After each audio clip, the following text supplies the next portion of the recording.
الحمد لله نحمده ونستعينه ونستغفره ونعوذ بالله من شرور أنفسنا ومن سيئات أعمالنا من يهد الله فلا مضل له ومن يضلله فلا هادي له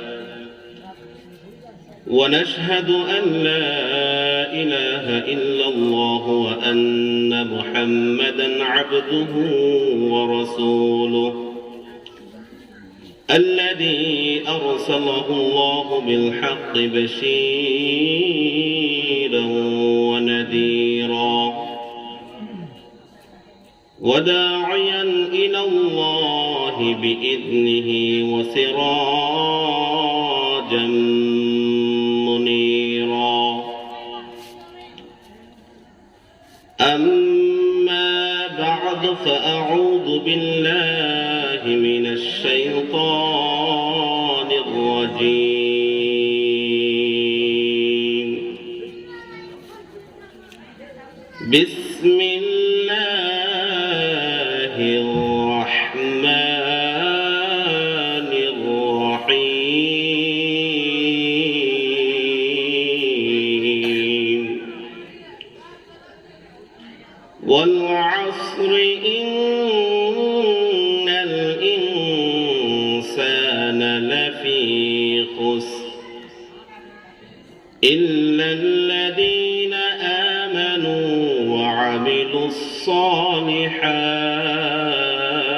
الصالحات وتواصوا بالحق وتواصوا بالصبر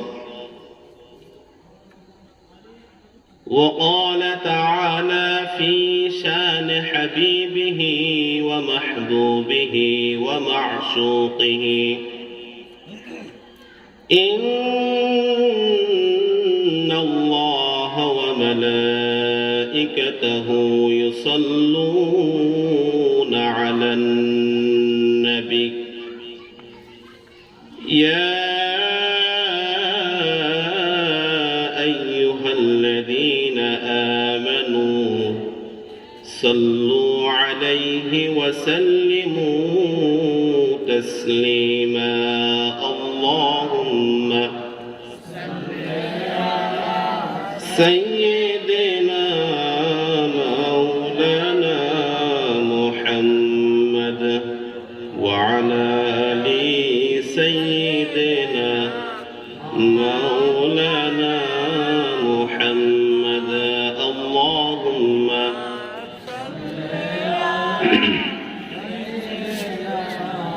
مولانا محمد وعلى آل سيدنا مولانا محمد উড়ে জোড়ে রাতের হাওয়া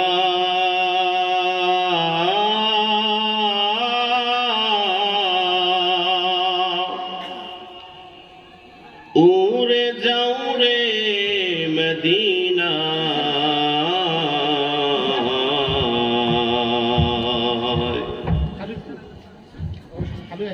এই গোলামদের সালাম দিও নবী পাকের ওয়াজায় আল্লাহুম্মা সাল্লি আলা সাইয়্যিদিনা মাওলানা মুহাম্মদ ওয়া আলা আলি সাইয়্যিদিনা মাওলানা মুহাম্মদ সবাই মুহাব্বতে কয়েকবার জিকির করি লা ইলাহা ইল্লাল্লাহ লা ইলাহা ইল্লাল্লাহ লা ইলাহা ইল্লাল্লাহ লা ইলাহা ইল্লাল্লাহ লা ইলাহা ইল্লাল্লাহ লা ইলাহা ইল্লাল্লাহ لا إله إلا الله لا إله إلا الله لا إله إلا الله لا إله إلا الله محمد رسول الله صلى الله عليه وسلم পশ্চিম নোয়াগাঁও নূরে মদিনা মাদ্রাসা ও এতিমখানার উদ্যোগে হাফেজ ছাত্রদের পাগড়ি প্রদান উপলক্ষে বার্ষিক ওয়াজ ও দোয়ার মাহফিল। সম্মানিত সভাপতি জনাব আলহাজ ফজলুল হক ইঞ্জিনিয়ার, সভাপতি অত্র মাদ্রাসা। প্রধান অতিথি হিসেবে আছেন জনাব মোহাম্মদ মিজানুর রহমান, ভাইস চেয়ারম্যান লালমাই উপজেলা পরিষদ। আজকের এই ওয়াজ ও দোয়া মাহফিলের প্রধান আকর্ষণ, প্রধান আলোচক, প্রধান মুরব্বী,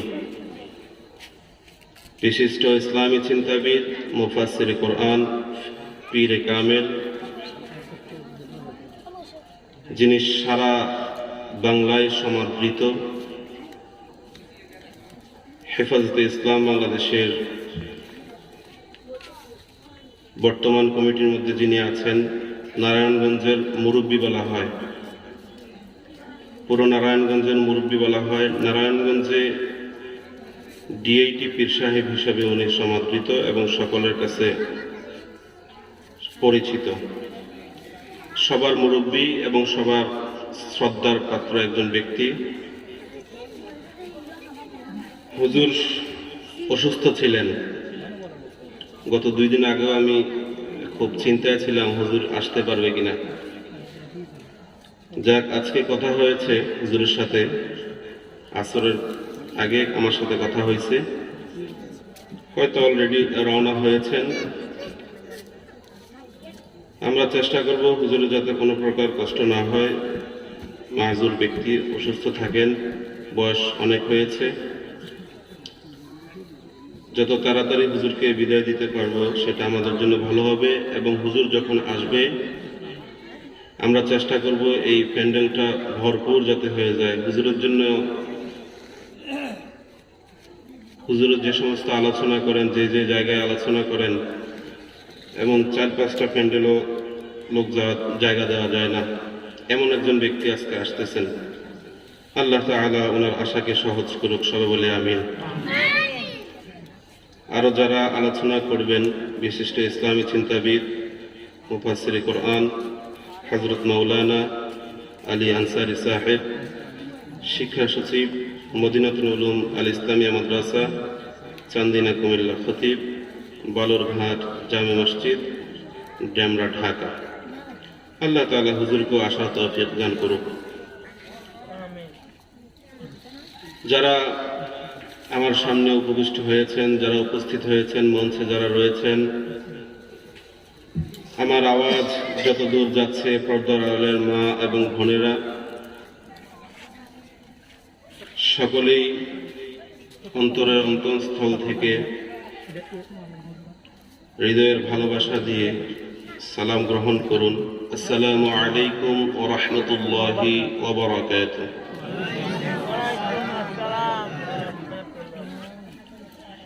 আমরা আল্লাহ সুবহানাহু ওয়া তাআলার দরবারে লাখ কোটি শুকরিয়া জ্ঞাপন করছি যে আল্লাহ সুবহানাহু ওয়া তাআলা আমাদেরকে এই দুনিয়ার অসুস্থ দুনিয়ার মধ্যে আমাদেরকে সুস্থ রেখেছেন। অলরেডি করোনা ভাইরাসের নতুন আরেকটা স্টেপ দেখা দিয়েছে, ওমিক্রন, যেটা গতকালকে দেখলাম বাংলাদেশে 2 জন রোগী ধরা পড়েছে, এদেরকে আইসোলেট করা হয়েছে।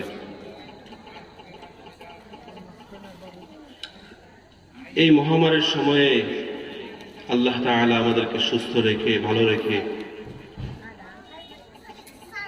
শয়তানের ওয়াসওয়াসা থেকে আমাদেরকে হেফাজত করে আমরাও পারতাম বাকি সকলদের মতো দোকানে পাঠে ঘোরাফেরা করতে, অথবা শীতের সময় সারাদিন কাজ করছে, মাগরিবের পর কম্বলের নিচে ঢুকে গেলে অনেক মজা লাগতো আমাদের কাছে। ওইটা না করে আল্লাহ সুবহানাহু ওয়া তাআলা আমাদেরকে মহব্বত করে ভালোবেসে শয়তানের ওয়াসওয়াসা থেকে আমাদেরকে হেফাজত করে, শয়তানকে আমরা লাথি মেরে, শয়তানকে বেজার করে, আল্লাহকে খুশি করে এই জান্নাতের বাগানে আসার এবং বসার যে তৌফিকটুকু আল্লাহ সুবহানাহু ওয়া তাআলা আমাদেরকে দান করলেন, সেজন্য সবাই পুরুষওয়ালী কণ্ঠে মন প্রাণ উজাড় করে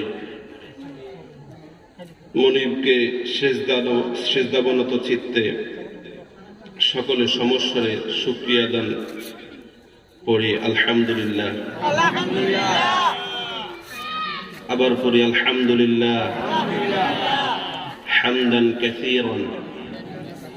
সবাই আমার সাথে পড়েন হামদান কাসীরান তাইয়িবান মুবারাকান ফি ইয়া রাব্বি লাকাল হামদু কামা ইয়ানবাগি লিজালালি ওয়াজহিকা ওয়া আযীমি সুলতানিক।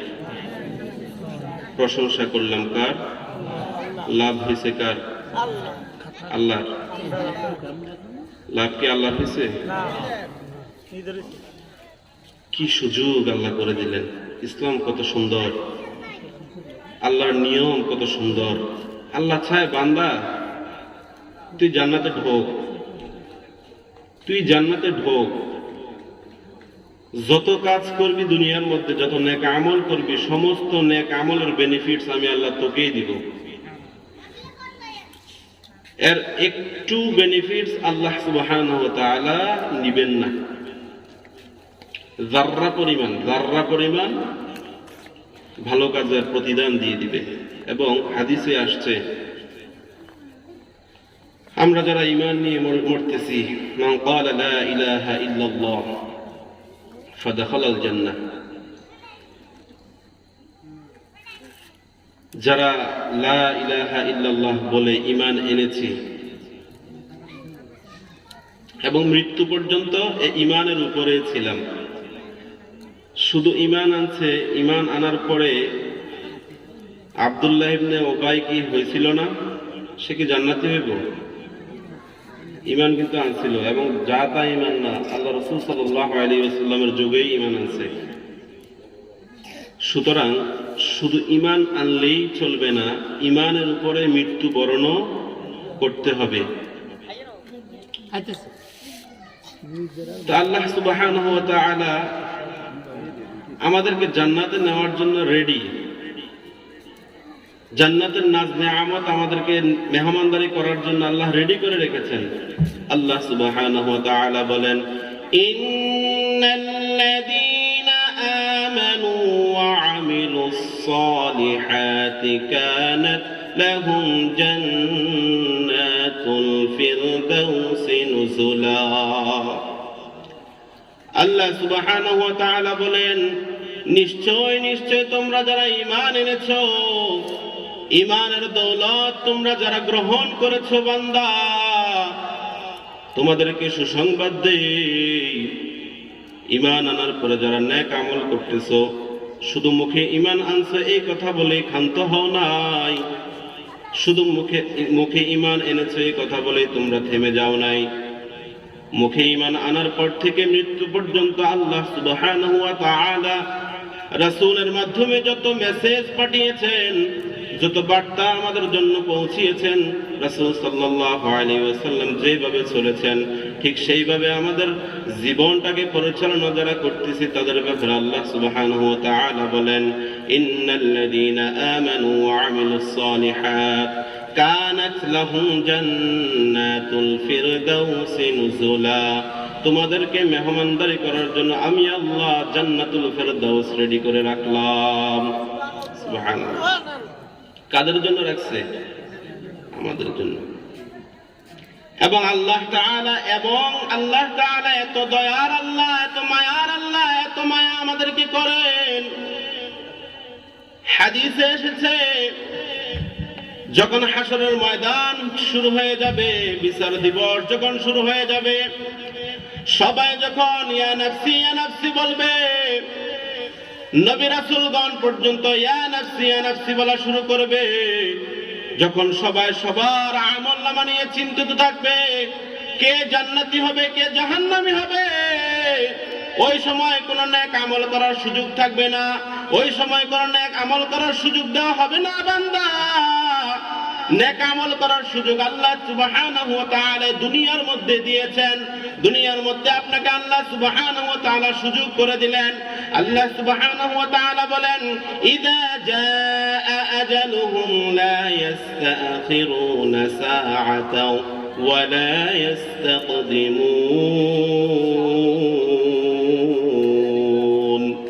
আল্লাহ সুবহানাহু ওয়া তাআলা বলেন, বান্দারা তোমরা জেনে রাখো, তোমাদেরকে একটা সময়সীমা আমি বেঁধে দিয়েছি, তোমাদের হায়াতের একটা টাইম টেবিল আমি নির্দিষ্ট করে দিয়েছি। তোমরা কোথায় মরবা, তোমরা কোন সময় মরবা, কোন ঘন্টায় মরবা, কোন মিনিটে মরবা, কোন সেকেন্ডে মরবা, ওই সময়টুকু পর্যন্ত আমি নির্ধারণ করে রেখেছি। আল্লাহ সুবহানাহু ওয়া তাআলা আমাদেরকে এত বড় হায়াতের দৌলত দান করলেন। আল্লাহ তাআলা বলেন, এই সময়টাই তোমরা শুধু আখিরাতের জন্য কামাই করতে পারবা।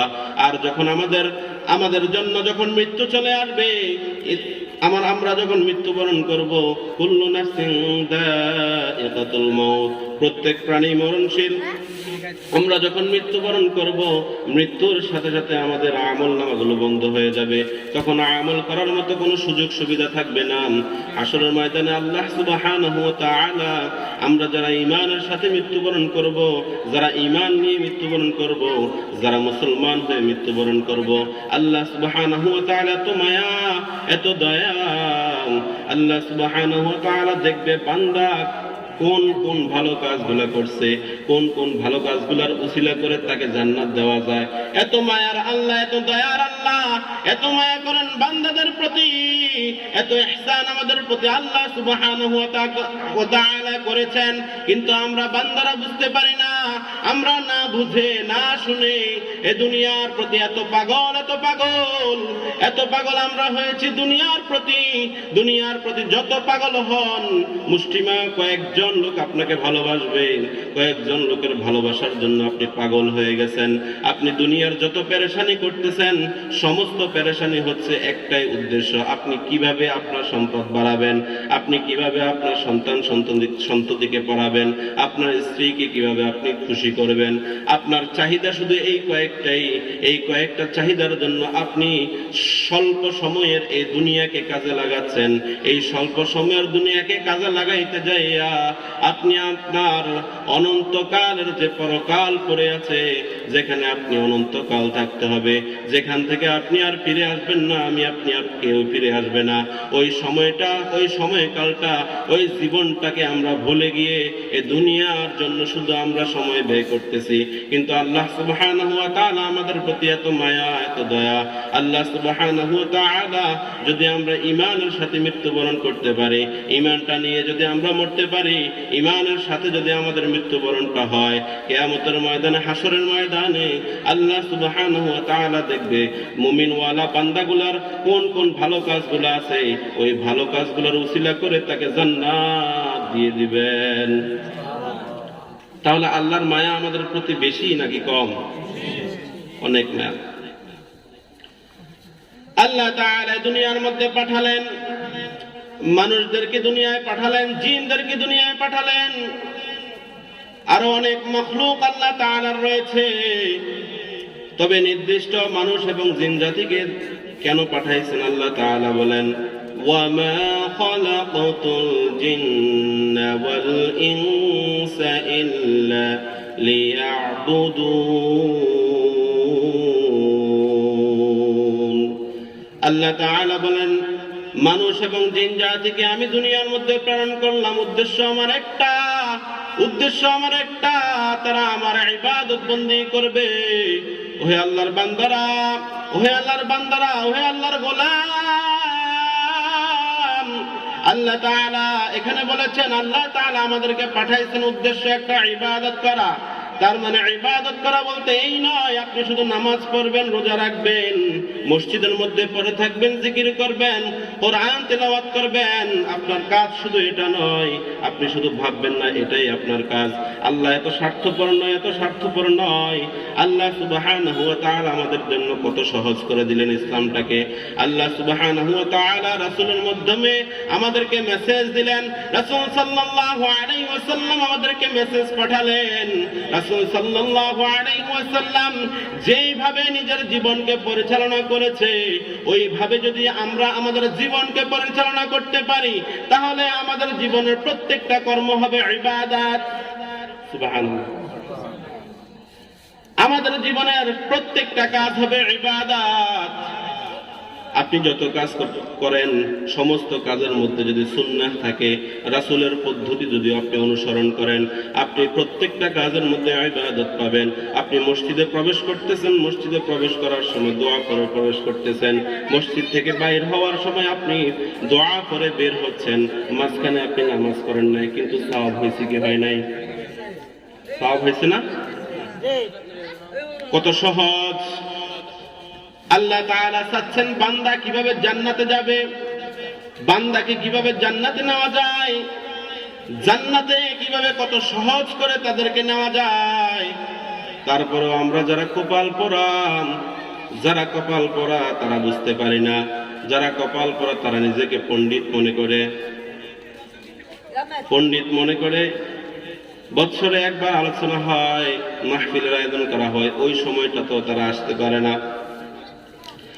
এজন্য আল্লাহ সুবহানাহু ওয়া তাআলা আমাদের প্রতি এত মায়া, এত দয়া। আল্লাহ সুবহানাহু ওয়া তাআলা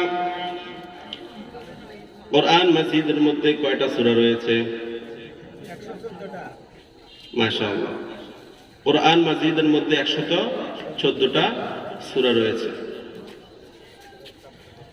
এবং আল্লাহ সুবহানাহু ওয়া তাআলা এক একটা সূরার মধ্যে এক একটা আলোচনা আল্লাহ সুবহানাহু ওয়া তাআলা করেছেন। এই 114টা সূরা এটা দুইটা ভাগে নাজিল হয়েছে। কয়টা ভাগে? একটা হচ্ছে মাক্কি জীবনে আর একটা মাদানী জীবনে।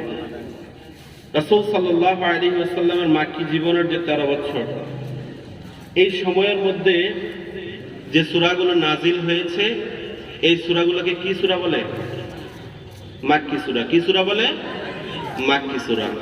আর মাদানী জীবনে যে সমস্ত সূরাগুলো নাজিল হয়েছে, ওই সূরাগুলোকে বলা হয় মাদানী সূরা।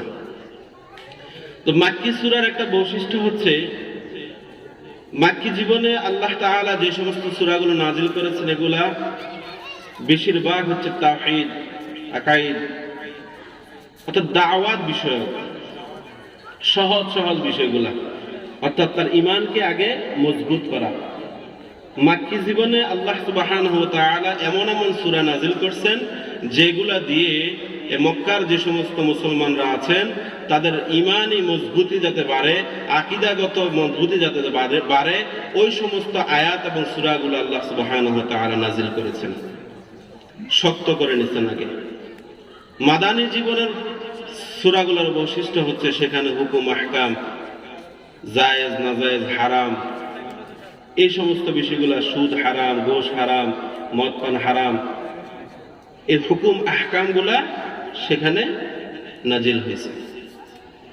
তার মানে বোঝা গেল আল্লাহ একটা শিক্ষা দিলেন যে আগে মুসলমানদের ঈমানটাকে মজবুতি করতে হবে, তার আকীদাকে মজবুতি করতে হবে, তার আকীদার মধ্যে, তার ঈমানের মধ্যে নিফাক থাকা যাবে না, নিফাকি দূর করে তারপর তার মধ্যে ঢালতে হবে হুকুম আহকামগুলা।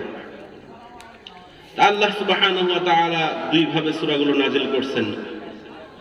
আজকে আমি আমার খুতবার মধ্যে যে একটি সূরা তেলাওয়াত করেছি, এখানে যারা আছে, নামাজি যারা আছে, তারা অধিকাংশই সূরাটা বুঝে ফেলছে এটা কোন সূরা। নাম না জানলেও অনেকেই হয় কি এটা মুখস্থ করে ফেলছে, ঠিক না? যদি 5 ওয়াক্ত নামাজি হয়, তাহলে দেখা যায় কি ইমামের পিছনে নামাজ পড়লে, এটা ছোট্ট সূরা, তো কোরআন মাজিদের একেবারে ছোট্ট একটি সূরা, সূরাতুল আসর। মাশাআল্লাহ, সূরাতুল আসর, ছোট্ট সূরাটা আমি নিজেও জানি না, বা অনেকেই নিজেও জানে না যে এই সূরা কখন সে মুখস্থ করছে, কখন সে তার মুখস্থ হয়ে গেছে, ঠিক কি না? আল্লাহর কোরআনের মুআজিজা দেখেন, আপনি জানি না কখন এই সূরা মুখস্থ করলাম, কখন এই সূরা আমাদের মুখস্থ হলো, ওটা আমরা জানিও না। অথচ এই সূরা সম্পর্কে ইমাম শাফিঈ রাহিমাহুল্লাহ কি বলে দেখেন। ইমাম শাফিঈ রাহিমাহুল্লাহ বলেন, লাউ লাম ইউনজিলিল্লাহু তাআলা সিওয়া হাদিহি সূরাত লাকাফাতান নাস। হযরত ইমাম শাফিঈ রাহিমাহুল্লাহ বলেন, যদি কোনো বান্দা, আল্লাহ তাআলার কোনো বান্দা যদি শুধুমাত্র সূরাতুল আসর নিয়ে গবেষণা করে, সূরাতুল আসরকে পড়ে, শুধুমাত্র সূরাতুল আসর নিয়ে সে চিন্তা করে, সূরাতুল আসরে যা যা বলছেন এইগুলা নিয়ে যদি সে নিজের জীবনকে পরিচালনা করে, তাহলে সে জান্নাতি হয়ে যাবে। এবং তিনি এই কথা বলেছেন, যদি আল্লাহ তাআলা বাকি 113টা সূরা নাজিল না কইরা শুধুমাত্র সূরাতুল আসর নাজিল করতেন, তাহলেও যথেষ্ট হয়ে যেত। সুবহানাল্লাহ, কত দামি সূরা না? অথচ একবারে ছোট্ট একটি সূরা। এখানে আলেম যারা আছে বা মাদ্রাসার ছাত্র ভাই যারা আছেন, তারা ছাড়া বাকি দুই একজন আছে কিনা আমার সন্দেহ, খুব সন্দেহ, যে একটা দিনের জন্য হায়াতের 50টা বছর, 60টা বছর, 40 বছর, 30 বছর চলে গেছে শুধুমাত্র এই ছোট্ট সূরাটার অর্থ পড়ে অথবা তাফসীর পড়েছে, এমন ব্যক্তি খুঁজে পাওয়া কঠিন হয়ে যাবে, ঠিক না? ঠিক কি না? সত্য না? দাড়ি পাকায় ফেলছি, এক একজন কত ডিগ্রি নিয়েছি। দেখেন আল্লাহ তাআলা এখানে ওয়াল আসর, সময়ের কসম করেছেন।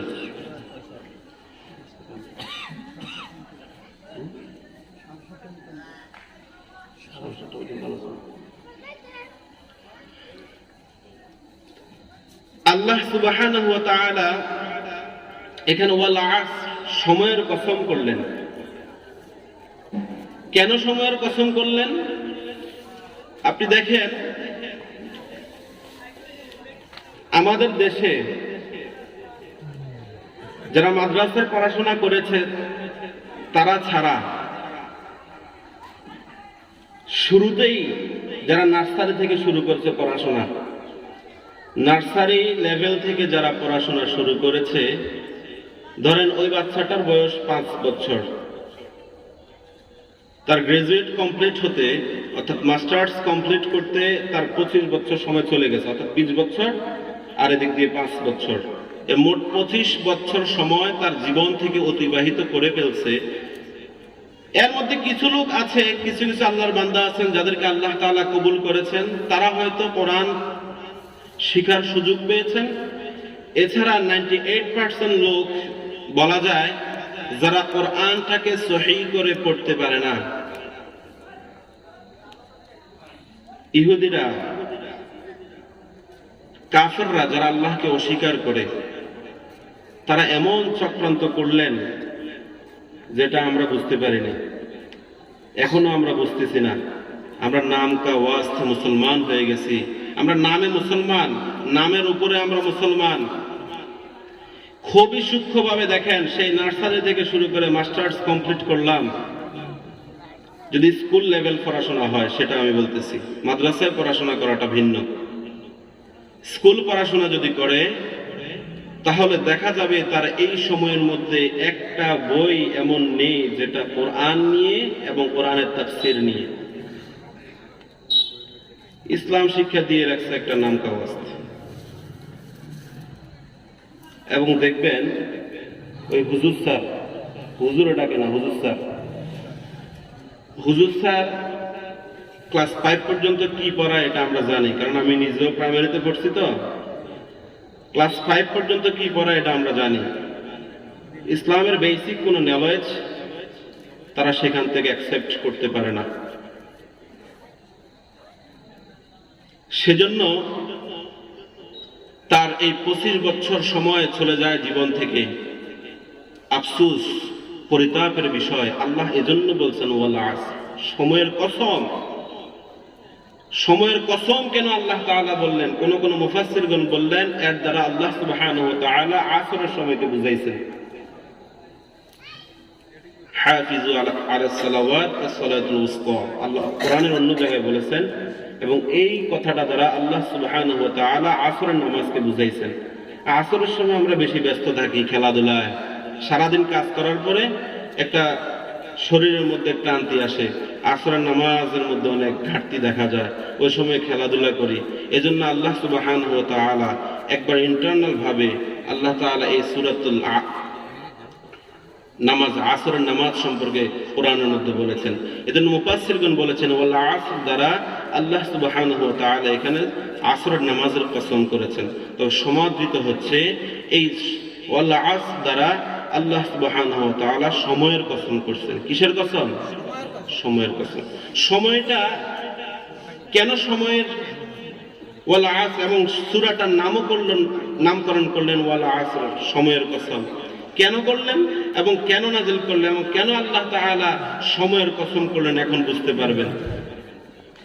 এই যে আমি বললাম নার্সারি থেকে শুরু করে মাস্টার্স কমপ্লিট করে ফেলছে এমন ব্যক্তি আছে যে কিনা কোরআনটাকে সহিহ করে পড়তে পারে না। ১০০ মধ্যে ১০ জন পাওয়া খুব কঠিন, ঠিক কি না? মানতে হবে, বাস্তব সত্য এটা এবং পরীক্ষিত সত্য। এই ২৫টা বছর আপনাকে মাইকেল মধুসূদন দত্তের কবিতা পড়াইছে, রবি ঠাকুরের কবিতা আপনাকে পড়াইছে। আপনি দেখেন যত কবিতা যত কিছুই পড়ছেন, আপনি এগুলা মুখ দিয়া পটপট পটপট করে বলতে পারছে। যারা নার্সারিতে পড়ছে বা ভালো পড়াশোনা যারা করছে, তাদের মুখ দিয়ে এখনো কবর কবিতা বের হবে, তাদের মুখ দিয়ে এখনো জসীমউদ্দিনের কবিতা বের হবে, তাদের মুখ দিয়ে এখনো কাজী নজরুলের কবিতা বের হবে, তাদের মুখ দিয়ে এখনো রবি ঠাকুরের কবিতা বের হবে, তাদের মুখ দিয়ে মাইকেল মধুসূদন দত্তের কবিতা এখনো বের হবে। কিন্তু আফসোস ও পরিতাপের বিষয়, আল্লাহ সুবহানাহু ওয়া তাআলা যে বললেন ওয়াল আসর, সময়ের কসম, এই সময়ের কসম দ্বারা আল্লাহ তাআলা বুঝাইলেন, বান্দা তোমরা সময়কে অপচয় করতেছ, সময়টা অনেক দামি, এই সময়টা আমাদের জীবনের সাথে এমন ভাবে ওতপ্রোতভাবে জড়িত, এমন ভাবে আমাদের সাথে রিলেটেড। এই সময়টা যখন শেষ হয়ে যাবে, যখন এই দুনিয়ার মধ্যে আল্লাহ তাআলা যে বললেন ইযা জাআ আজালুহুম লা ইস্তাখিরুনা সাআতাও ওয়া লা ইস্তাকদিমুন। আল্লাহ সুবহানাহু ওয়া তাআলা যে আমাদেরকে একটা সময় নির্ধারণ করে দিলেন, বান্দা তোমাদেরকে আমি একটা সময় নির্ধারণ করে দিলাম, এই সময়ের 1 সেকেন্ড পরেও তুমি মৃত্যুবরণ করবা না, এই সময়ের 1 সেকেন্ড আগেও তুমি মৃত্যুবরণ করবা না।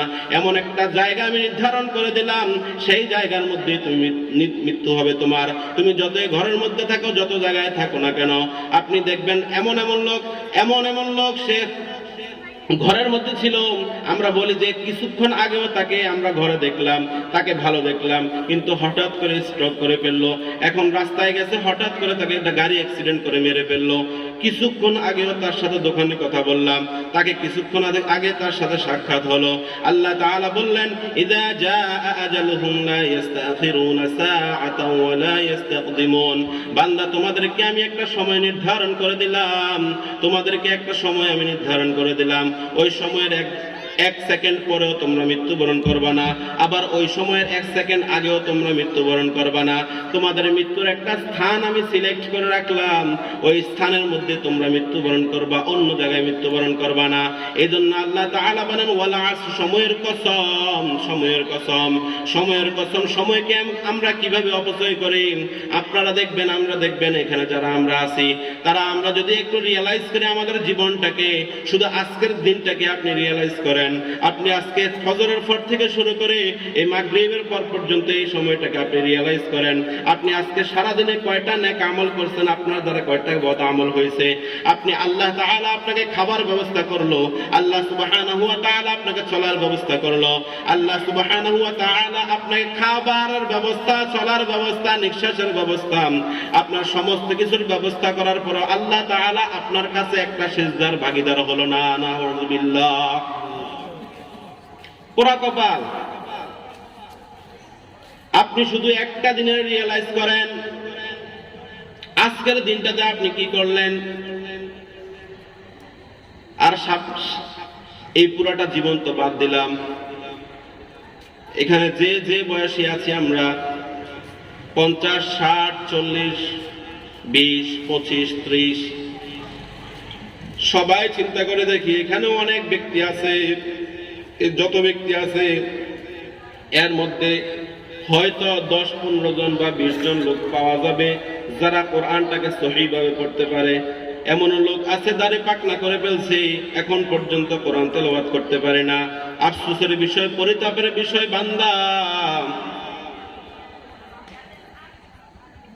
আল্লাহ তাআলা এত সুযোগ করে দিলেন, আপনাদেরকে এত সুযোগ করে দিলেন। একটা মাদ্রাসা, এখানে নুরানি মাদ্রাসা, হেফজখানা, একটা দিনও আপনি চিন্তা করেন নাই ইমাম সাহেব হুজুরের কাছে যাই অথবা নুরানির উস্তাদের কাছে যাইয়া আমার কোরআনটাকে ঠিক করি, যে কোরআনটাকে আমাকে প্রশ্ন করা হবে, যে কোরআন থেকে আমাকে প্রশ্ন করা হবে, যে কোরআনের মধ্যে আমার জীবনটাকে দেখিয়ে দিলেন, যে কোরআনের দিকে তাকালে আমি জীবনটাকে দেখতে পাই, যে কোরআনের দিকে তাকালে আমি জান্নাত জাহান্নাম দেখতে পাই, যে কোরআনের দিকে তাকালে আমি আমার জীবনটাকে পরিচালনা করতে পারি, সেই কোরআন সম্পর্কে আমি জানি না, আপনি জানেন না। বলছিলাম নার্সারি থেকে শুরু করে গ্রাজুয়েট কমপ্লিট পর্যন্ত একটা বারো কোরআন শরীফ পড়ে নাই, একটা বারো কোরআন সম্পর্কে বুঝতে পারে নাই, কোরআনটাকে সহিভাবে এখনো পড়তে পারে না। এমন কপাল পড়া আছে কিনা? নাই। ইহুদি নাসাররা, কাফেররা কেমন চক্র আঁকতেছে, এঁকেছে, এখনো আমরা মুসলমানরা বুঝি না।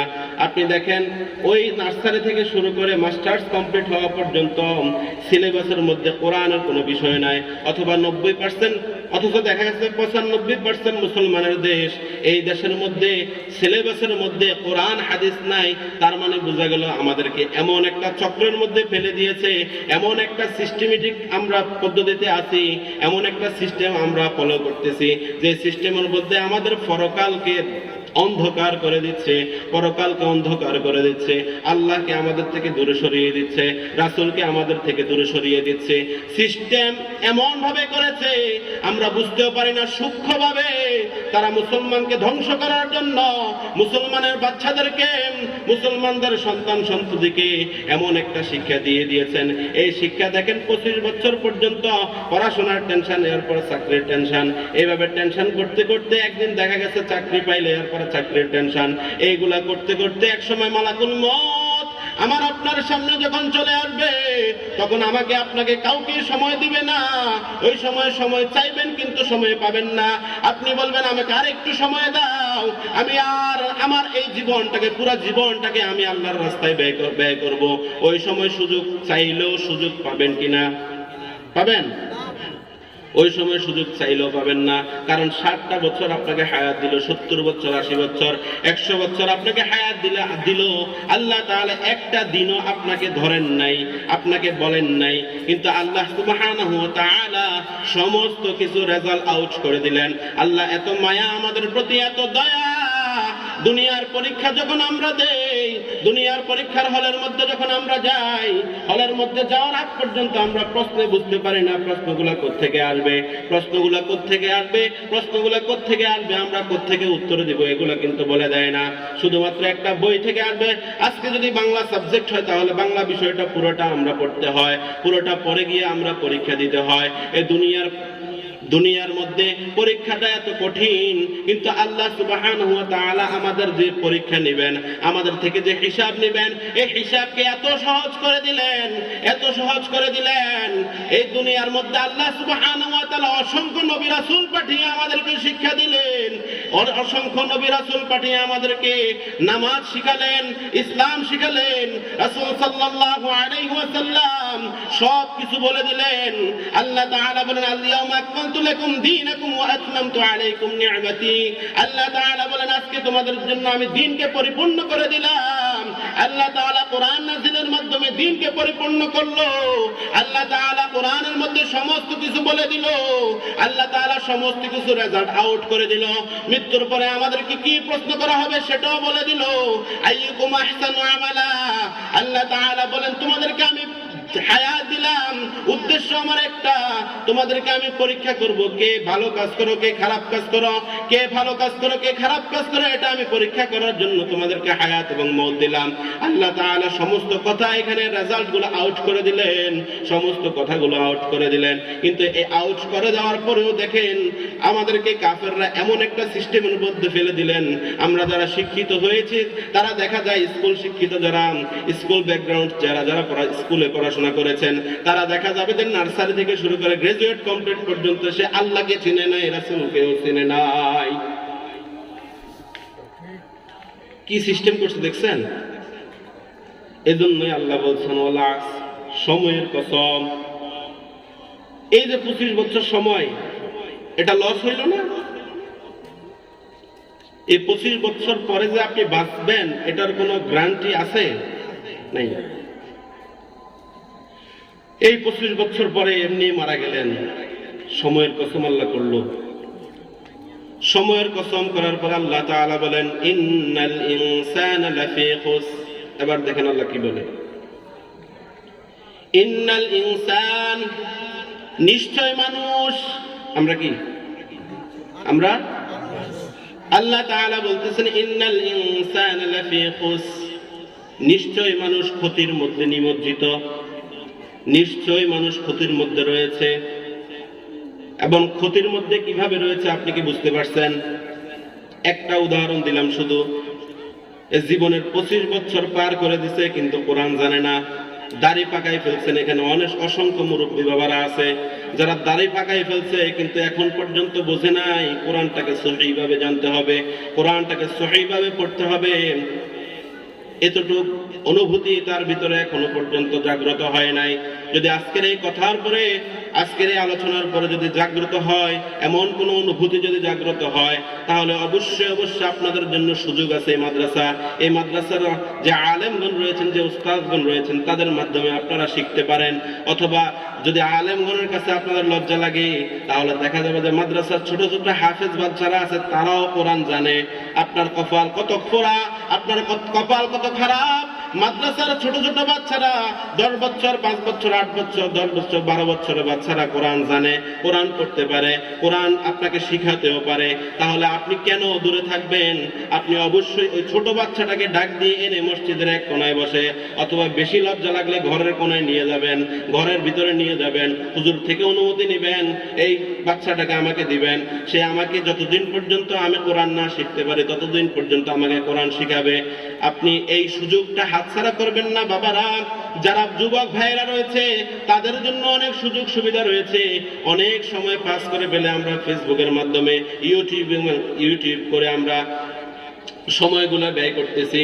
এই সময়গুলো ব্যয় করে আপনি ব্যয় করেন যদি সেটা আপনার জন্য উপকার হয়, আর যে সেটা যদি আপনার জন্য উপকার না হয়ে অপকার হয় তাহলে সেই সময়টা ব্যয় করেন না। আল্লাহ তাআলা ওয়ালা সময়ের কসম করলেন, সময়টা অনেক দামি, সময়টা অনেক দামি। আমাদের জীবনের, আমাদের হায়াতের প্রত্যেকটা সেকেন্ড অনেক দামি। প্রত্যেকটা সেকেন্ড সম্পর্কে, প্রত্যেকটা নিয়ামত সম্পর্কে আল্লাহ সুবহানাহু ওয়া তাআলা আমাদেরকে প্রশ্ন করবেন।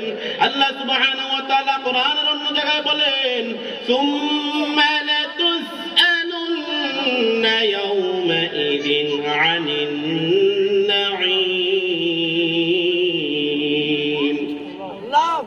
আল্লাহ সুবহানাহু ওয়া তাআলা বলেন, তোমাদেরকে আমি যত নিয়ামত দান করলাম, হাজারো কোটি নিয়ামত আল্লাহ সুবহানাহু ওয়া তাআলা আমাদেরকে দান করলেন। আল্লাহ সুবহানাহু ওয়া তাআলা সমস্ত নিয়ামত সম্পর্কে জিজ্ঞাসা করবেন, সমস্ত নিয়ামত সম্পর্কে আমাদেরকে প্রশ্ন করবেন। ওই দিন প্রশ্নের জবাব দিতে হবে, জবাব দিতে হবে মুসলমান। ওই দিন আপনার কাছে আপনার আমলনামাটা ধরিয়ে দিবে। আপনার আমলনামা আপনি দেখবেন, আল্লাহ সুবহানাহু ওয়া তাআলা বলেন, ইকরা কিতাবাকা কাফা বিনাফসিকা আল-ইয়াওমা আলাইকা হাসিবা। আল্লাহ সুবহানাহু ওয়া তাআলা বলেন, হাশরের ময়দানে তোমাদেরকে আমলনামাটা হাতে ধরায় দেওয়া হবে। নিজের আমলগুলো নিজে দেখতে পারবেন, নিজে কি কাজ করেছেন সেগুলো দেখতে পারবেন, কোন ভালো কাজ করছেন সেটাও দেখবেন, কোন খারাপ কাজ করেছেন সেটাও দেখবেন। একটা আমলও বাদ যাবে না, একটা কথাও বাদ যাবে না, একটা ছলাও বাদ যাবে না, একটা হাঁটাও বাদ যাবে না। আল্লাহ তাআলা বলেন, কিরামান কাতিবিনা ইয়ালামুনা মা তাফআলুন। আল্লাহ তাআলা ডান কাঁধে এবং বাম কাঁধে দুটো ফেরেশতা নিযুক্ত করলেন। বান্দা তুমি যত ভালো কাজ করো, যত খারাপ কাজ করো, সমস্ত ভালো এবং খারাপ কাজের জন্য আমি দুজন ফেরেশতা নিযুক্ত করলাম। তুমি যত ভালো কাজ করো সেটা ডান কাঁধের ফেরেশতা লিখতেছে, তুমি যত খারাপ কাজ করো সেটা বাম কাঁধের ফেরেশতা লিখতেছে। একটা কথাও বাদ যায় না, একটা কথাও বাদ যায় না। তোমার এই প্রত্যেকটা ভালো এবং মন্দ কাজ লিপিবদ্ধ হচ্ছে। মৃত্যুর পরে যখন হাশরের ময়দানে আর হিসাবের ময়দানে যখন আল্লাহ তাআলা আমলনামা ধরিয়ে দিবেন, তখন অনেকে মিথ্যা কথা বলার চেষ্টা করবে। আল-ইয়াওমা নাখতিমু আলা আফওয়াহিহিম ওয়া তুকাল্লিমুনা আইদিহিম ওয়া তাশহাদু আরজুলুহুম বিমা কানু ইয়াকসিবুন। আল্লাহ তাআলা বলেন, ওই দিন আমি তাদের মুখের মধ্যে মোহর মেরে দেব, মুখ দিয়ে কথা বলতে পারবে না, মুখে কথা বলার সুযোগ পাবে না। ওই দিন তাদের হাত কথা বলবে, তাদের পা কথা বলবে। যখন হাত পা কথা বলা শুরু করে দিবে, তখন আমি আপনি কেউ কি বাঁচতে পারবো? বাঁচতে পারবো? আজকের ফজর নামাজ গেছে, এখানে অনেকে আছি ফজর নামাজ পড়ি নাই, জোহর নামাজ গেছে, জোহর নামাজ পড়ি নাই, আসর গেছে পড়ি নাই, মাগরিব গেছে পড়ি নাই, এশা যাবে সেটাও পড়বে না। এমন ব্যক্তি এখানে আছে কিনা? নাই। ওয়াজে আসছে, ওয়াজ শোনার জন্য আসছে, কান সুখ করার জন্য আসছে। কানের সুখ দিলে হবে না মুসলমান। আল্লাহ রাসূল সাল্লাল্লাহু আলাইহি ওয়াসাল্লাম বলেন, قال رسول الله صلى الله عليه وسلم اخلص دينك يكفيك العمل القليل। আল্লাহ সুবহানাহু ওয়া তাআলা বলেন, অল্প আমল করো, ইখলাসের সাথে করো। ওই অল্প আমল ইখলাসের সাথে করার কারণে সেটাই তোমার নাজাতের জরিয়া হয়ে যাবে। আপনি 5 ওয়াক্ত নামাজ পড়েন, আপনার আকীদাকে ঠিক করেন, ইসলাম সম্পর্কে কিছু জানার চেষ্টা করেন, হুকুম আহকামগুলো জানার চেষ্টা করেন, নিষেধ বিষয়গুলো জানার চেষ্টা করেন। এই বিষয়গুলো জেনে যদি আপনি আপনার জীবনকে পরিচালনা করতে পারেন, তাহলে আপনি ওই কাতারে পড়ে যাবেন, ইন্নাল্লাযীনা আমানু ওয়া আমিলুস সালিহাতি কানাত লাহুম জান্নাতুল ফিরদাউসি নুজুলা। আল্লাহ সুবহানাহু ওয়া তাআলা বলছেন, তোমরা যারা ঈমান এনেছো, ঈমান আনার পরে ওয়া আমিলুস সালিহাত, যারা নেক আমল করতেছো, নেক আমল করছো, তাদের জন্য কানাত লাহুম জান্নাতুল ফিরদাউস নুজুলা, তাদের জন্য আমি জান্নাতুল ফিরদাউস রেডি করে রাখলাম মেহমানদারি করার জন্য। যদি আপনি 5 ওয়াক্ত নামাজওয়ালা হতে পারেন, হারাম কাজগুলো থেকে যদি আপনি বাঁচতে পারেন, আপনার জীবনকে যদি আপনি বাঁচাতে পারেন, আপনি যদি আপনার জীবনটাকে আল্লাহর পথে ব্যয় করতে পারেন, রাসূলের দেখানো পথে যদি আপনি ব্যয় করতে পারেন, তাহলে আপনার আমার জন্য জান্নাতটা আল্লাহ তাআলা রেডি করে রাখছেন। আল্লাহ তাআলা বলতেছেন, ওয়াল আস ইন্নাল ইনসানা লাফি খুস, নিশ্চয় মানুষ ক্ষতির মধ্যে নিমজ্জিত। আজকে আমাদের হায়াত থেকে 50-60 বছর চলে গেল, এখনো পর্যন্ত আমরা কোরআনটাকে সহিভাবে পড়তে পারি না, এখনো পর্যন্ত আমাদের ভিতরে মৃত্যুর ভয় আসে নাই। সমাজের মধ্যে এমনও মুরব্বী দেখা যায় 50-60 বছর হয়ে গেছে, 40-50 বছর হয়ে গেছে, এখনো পর্যন্ত তাস খেলে। এমন আছে কিনা? নাই। নাই এমন মুরব্বী? 50-60 বছর হয়ে গেছে, এখনো নামাজ পড়ে না। 50-60 বছর হয়ে গেছে, এখনো দাড়িগুলা রাখে না। আরো বাঁচবো, এখনো পর্যন্ত মৃত্যুর ভয় তার ভিতরে আসে না। মুসলমান, একটু কথা চিন্তা করেন, একটু বিষয় চিন্তা করেন। এই যে দাড়িটা কি আল্লাহ রাসূল সাল্লাল্লাহু আলাইহি ওয়াসাল্লামের সুন্নাহ নয়? সুন্নাহ নয়? আপনি কোন সুন্নাত নিয়ে কবরে যেতে পারবেন না। পারবেন? একমাত্র দাড়ি নিয়ে যেতে পারবেন। আপনি দাড়ি নিয়ে সব জায়গায় যেতে পারেন। কি আফসোস পরিতাপের বিষয় মুসলমান, আল্লাহর গোলাম, এ রাসূলের সুন্নতটাকে আমি আপনি যারা এখনো পর্যন্ত শেভ করতেছে, দাড়ি ফেলতেছে, তাদের ব্যাপারে বলতেছি। এখনো পর্যন্ত যারা করতেছি, ওই হিন্দুর বাচ্চা হিন্দুর দোকানে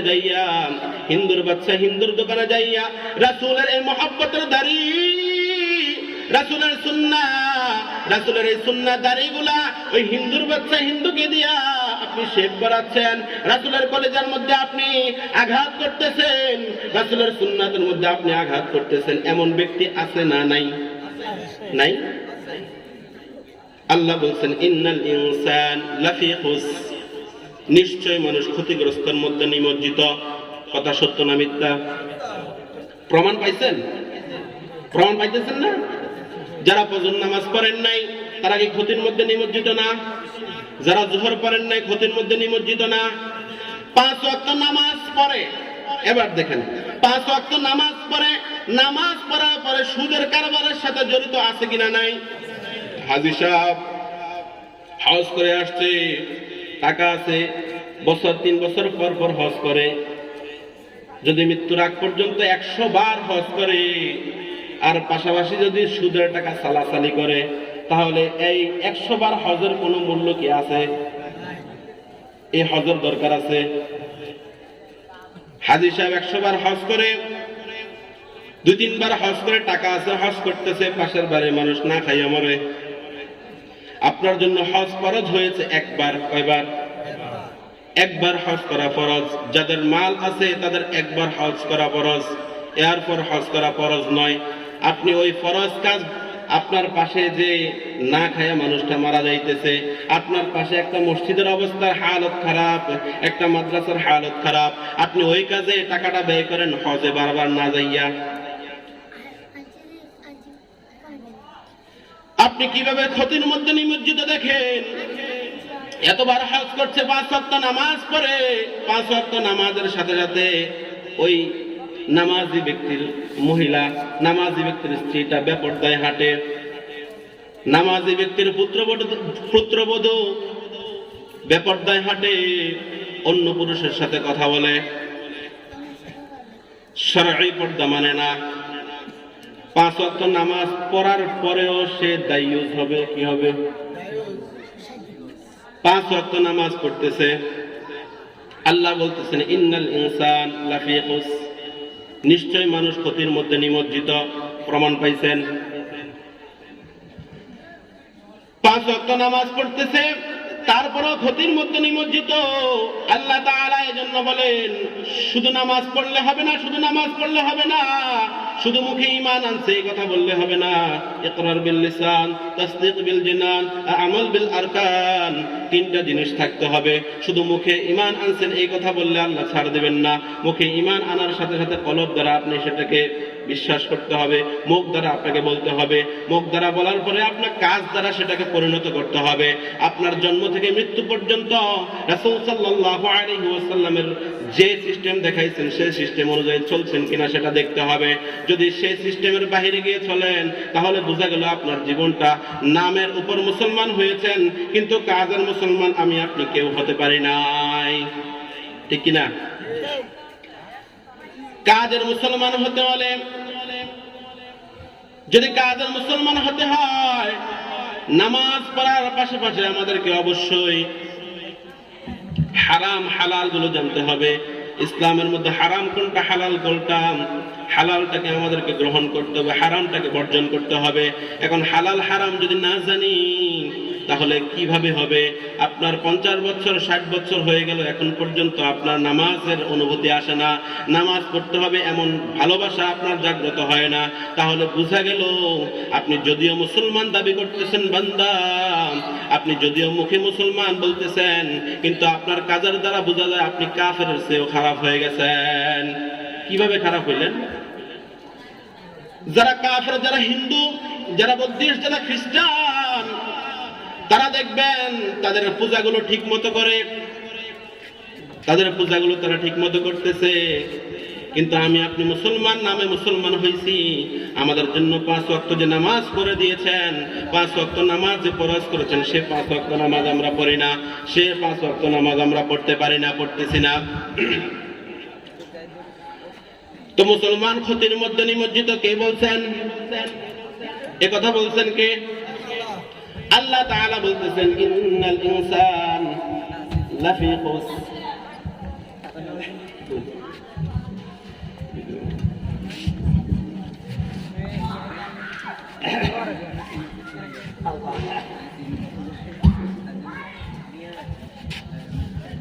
অসুস্থ তারপরও চলে আসছে, দেখছেন? আমার দাদা শ্বশুর। তো ওনার থেকে শিক্ষা নেওয়া দরকার। যারা ঘুরতেছে, এই যে দাঁড়ায় আছে, ওইদিকে দাঁড়ায় আছে, ওই দোকানে পাটে আছে, তারা এখানে আইসা বসার তৌফিক পাচ্ছে না। শয়তান এখনো তাদেরকে কোলাকুলি করতেছে তাদের সাথে, এজন্য তারা পারতেছে না। আল্লাহ তাআলা বলতেছেন ইন্নাল ইনসানা লাফি খুসর, নিশ্চয় মানুষ ক্ষতির মধ্যে নিমজ্জিত। বুড়া হয়ে গেছে, এখনো বিড়ি ছাড়তে পারে না, সিগারেট ছাড়তে পারে না, আছে কিনা নাই? এমন মুরব্বী আছে যার পাশে নামাজ পড়তে দাঁড়াইলে আর বাকি জিন্দেগিতে তার কাছাকাছি আমরা যাই না। শরীর থেকে গন্ধ আসে, মুখ না শুধু শরীর থেকে গন্ধ আসে। এমন মুরব্বী আছে না? আফসোস, আপনার জীবনটা এই যে ক্ষতির মধ্যে নিমজ্জিত। আল্লাহ তাআলা বললেন, আপনি দেখেন কিভাবে ক্ষতির মধ্যে, কত ভাবে আপনি ক্ষতির মধ্যে নিমজ্জিত। আপনি মানুষকে কষ্ট দিচ্ছেন, আপনি মানুষকে কষ্ট দিচ্ছেন, মানুষের প্রতি আপনি রহম করতেছেন না। আপনি যেটা করতেছেন, আপনি মানুষের প্রতি আপনার রহম হচ্ছে না। লা ইয়ারহামুল্লাহু মান লা ইয়ারহামুন নাস, যে মানুষের প্রতি দয়া করেন না, রহম করেন না, আল্লাহ স্বয়ং আল্লাহ তার প্রতি রহম করেন না, দয়া করেন না। নাউযুবিল্লাহ।